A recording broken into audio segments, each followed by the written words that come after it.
তো চলো guys, welcome to back channel. সবাইকে শুভ দুপুর শুভেচ্ছা জানালাম। তো চলো, আমার আবার কত বিঘে বিঘে জমি আছে, দেখায় গমের খেতে, এগুলো বর্ডারটা পেরোতে হবে। তো আমার বোন আর আমি চলে যাচ্ছি বর্ডারটা পেরোতে। বর্ডারটা পেরোলাম, তারপরে দেখা যাবে আমার গমের ক্ষেতগুলো কেমন হয়েছে। অসাধারণ লাগছে আমার গমের ক্ষেতগুলো। এই যত গমের ক্ষেত আছে সব আমার বাবার। তো গ্রামের ওয়েদার কত সুন্দর, আর ওয়েদারটা কত লোভনীয়। কে কে গ্রাম ভালোবাসো, আর কে কে গ্রামে থাকো, কে শহরে থাকো, তো প্লিজ কমেন্ট করে জানাও। এদিকে দেখতে পাচ্ছ খেজুর গাছ, আম গাছ, তাল গাছ। তো আমার বোন চললো গমের ক্ষেত দেখতে, আমি চললাম চাল থেকে ধান হয় না সেটা দেখতে চললাম। গাছ আমরা দেখে থাকো চাল থেকে ধান কিভাবে হয়, গাছ থেকে কিভাবে হয়, গাছ থেকে কিভাবে করা হয়, কিভাবে গাছে হয়।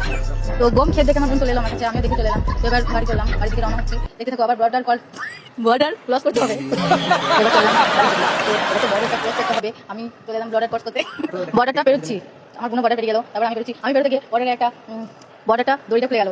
এত এত মানে কি, তো গাইস আমি এত পাতলা যে বর্ডারটা পুরো ভেঙে চলে গেল, আমাকে আবার জোড়া লাগাতে হলো। বর্ডারটা জোড়ার পর আমার খুব খিদে পেয়ে গেল। তো আমি বোনকে বললাম চল বাড়ি থেকে কিছু খাওয়া যাক। তো বাড়ি থেকে রান্না হলাম, বাড়িতে এসে দেখি কি কি রান্না হয়েছে। তো রান্নাগুলো দেখাই তোমাদেরকে। তো দীপাবলি উৎসবের জন্য আমাদের বাড়িতে একটা অনুষ্ঠান ছিল, এখানে অনেক কিছু রান্না হয়েছে, দেখাই আপনাদেরকে রান্নাটা। তো দীপাবলি উৎসবে আমরা এখানে এসেছিলাম কালী পুজো দেখতে। তো আমার একটা ভাই আছে, তার মানসিক ছিল, তার মানসিক একটা পাটা মানসিক দেওয়া হয়েছে, সেই পাটাটা আমাদের রান্না করা হয়েছে প্রসাদ। আমার ভাইয়ের মানসিক ছিল, তো পাঠা মানসিক ছিল, সেটা কি ঠাকুরের। এখানে হয়েছে মাটন, তারপরে এদিকে ভাত, সব রকম সবজি দিয়ে একটা তরকারি, তারপরে এখানে টমেটোর চাটনি, তার সঙ্গে আছে মিষ্টি। বাজার থেকে এখন দইটা আনতে গেছে, দইটা দেখানো হলো না। তো চলো ব্লগটা এখানেই শেষ করা যাক। এরপরে ব্লগ দেখার জন্য, তো টাটা, সবাই ভালো থাকবেন। এরপরে ব্লগ দেখার জন্য